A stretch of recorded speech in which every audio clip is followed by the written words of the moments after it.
Olá, meu povo querido, aqui é Isabel Mãe Morada.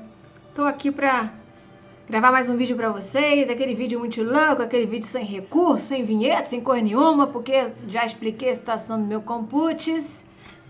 Tem um gatinho aqui querendo aparecer no vídeo, um gatinho, um popote, quer aparecer no vídeo de mamãe, botar pelinho na roupa de mamãe. E hoje eu vim falar com vocês a respeito de Deuteronômio 20. Estava lendo ontem Deuteronômio 20 e eu parei num trecho, voltei, e eu fico pensando. E tem uma coisa que a gente precisa meditar nesse texto, muito interessante. Quando o gato resolver sair daqui, né? Obviamente. Aqui tá um frio lascado hoje e os gatinhos ficam querendo ficar pertinho da gente para se esquentar. Mas enfim.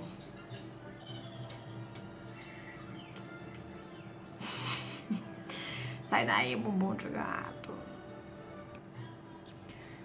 Pois é, galera, Deuteronômio 20, né? O livro todo de Deuteronômio é meio que uma bula que Moisés deixa pro povo de Israel. Quando ele já chega... Ah, gordinha, chegou mais uma. Quando Moisés já está na reta final da sua vida, ele resolve fazer uma bula, né? Ele faz um tratado onde ele vem resumindo todo o processo do povo de Israel que passou com ele, né? E deixa alguns direcionamentos muito legais para o povo de Israel. Tá, vou pegar, peraí. E aí, gente, eu parei em Deuteronômio 20 e ele dá uma direção para o povo a respeito de como proceder no caso de guerra. E aí, a partir do versículo 4 fala assim: pois o Senhor acompanhará, lutará por vocês contra os inimigos para lhes dar vitória, né? Falando, não desanimem, tal, não se apavorem e tal. E os oficiais do exército dirão: há alguém que construiu uma casa e ainda não a consagrou? Volte para sua casa para que não morra na guerra e alguém a consagre. Há alguém que plantou uma vinha e ainda não desfrutou dela? Então volta para sua casa para que não morra na guerra e outro venha desfrutar da sua vinha. Há alguém comprometido para casar que ainda não recebeu a sua esposa? Então volta para casa, recebe sua esposa para que você não morra na guerra e outra pessoa case com a sua mulher. Por fim, os oficiais acrescentarão: alguém está com medo e não tem coragem? Então volta para sua casa para que você não venha contaminar os seus irmãos israelitas. Ou diz para que seus irmãos israelitas também não fiquem desanimados. Quando os oficiais terminarem de falar ao exército, designarão chefes para comandar as tropas. Eu parei para pensar em que chefe legal é esse, né? Que pega uma pessoa que tem todas as suas pendências e simplesmente exonera da sua obrigação militar, né? Não precisa ir para a guerra. Se você tem afazeres, se você tem projetos inacabados, se você quer dar atenção ao seu casamento, não precisa ir, não. Deus, perdoa a expressão, mas Deus não conta com bundão. É tipo isso. Desculpa, gente, mas é tipo isso. Né? Por fim, você vê que eles falam até da pessoa medrosa, né? Então você vê que Deus começa convocando a pessoa e começa já a peneirar aquelas pessoas que não estão com o coração naquilo que é necessário, naquilo que Deus precisa. Então, por isso que a gente acaba entendendo coisas como, né, os bordões da Bíblia, que muitos são chamados e poucos escolhidos, por exemplo, porque você vê que até para isso, né, para uma guerra, que era uma coisa que era uma obrigação, que era uma coisa que a vida da própria pessoa, do seu povo, da sua família dependia disso, né, porque o seu povo estava vulnerável, sua família estava vulnerável. E Deus, ele peneira, né, por pessoas que ainda construíram uma casa e ainda não consagraram.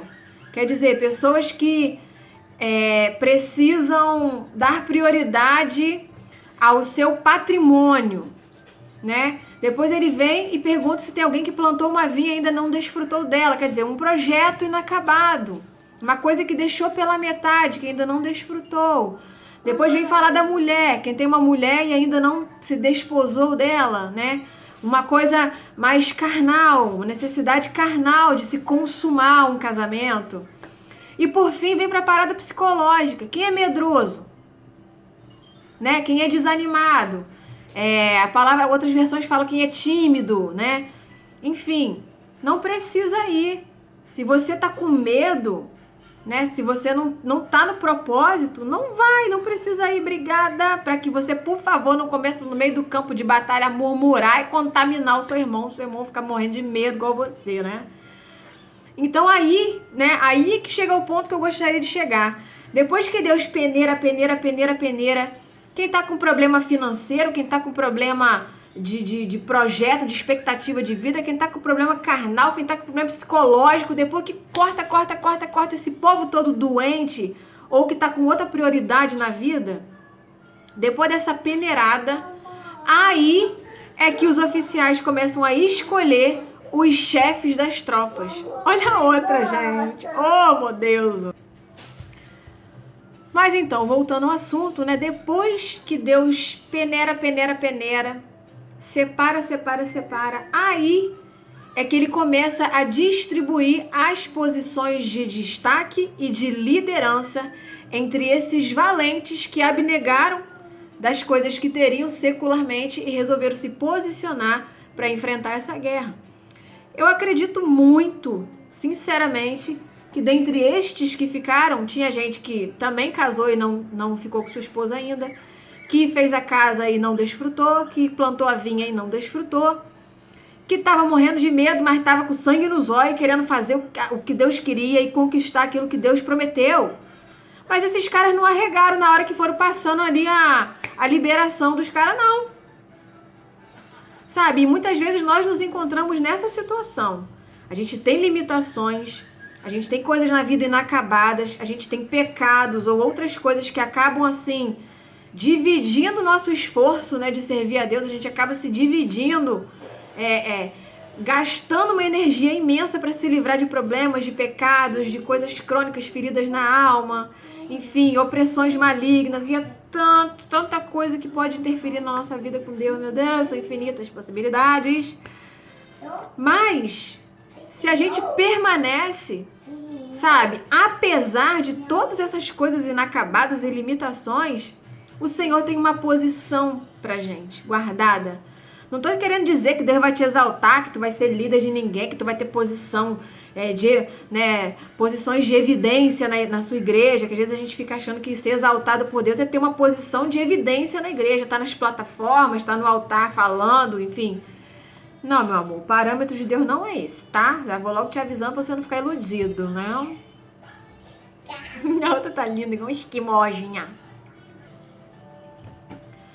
Mas eu quero te dizer o seguinte, que às vezes isso fala de uma posição onde Deus vai te conceder aquilo que é o desenho perfeito dele para sua vida. Não querendo dizer que você vai estar em plataforma, não, mas sim que você vai estar no centro da vontade de Deus, e estando no centro da vontade de Deus, aí você vai desfrutar de tudo que ele tem para te dar. Seja uma posição de evidência ou não, né? A vontade dele é sempre boa, perfeita e agradável. O que ele tem para você, o desenho perfeito dele para você, é aquele que vai te trazer plenitude de felicidade, prosperidade. Esteja você rico, em evidência ou não interessa. Mas primeiro a gente precisa se despir. Primeiro a gente precisa passar por essas peneiras e nos encontrar aprovados por Deus, né? Esse é o nosso grande desafio como cristão, né?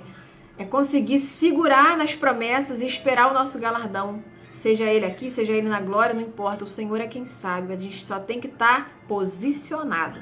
O vídeo já está mega grande, eu adoro falar. Enfim, fica posicionado. Entrega ao Senhor suas finanças, seus projetos, a sua vida carnal, a sua vida psicológica. Entrega e não desiste. Não desiste da guerra, não desiste da batalha. Porque após isso é que o Senhor pode estar esperando uma oportunidade de começar a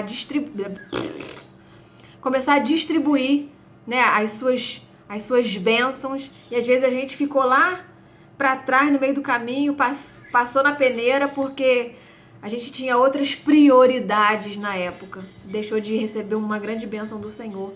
Não vamos deixar, vamos seguir com medo, com coisa para fazer, com pecado, com pendência, com a vida profissional não estando plena, aos trancos e barrancos, meu filho, catando cavaco, mas vamos seguir, não vamos desistir.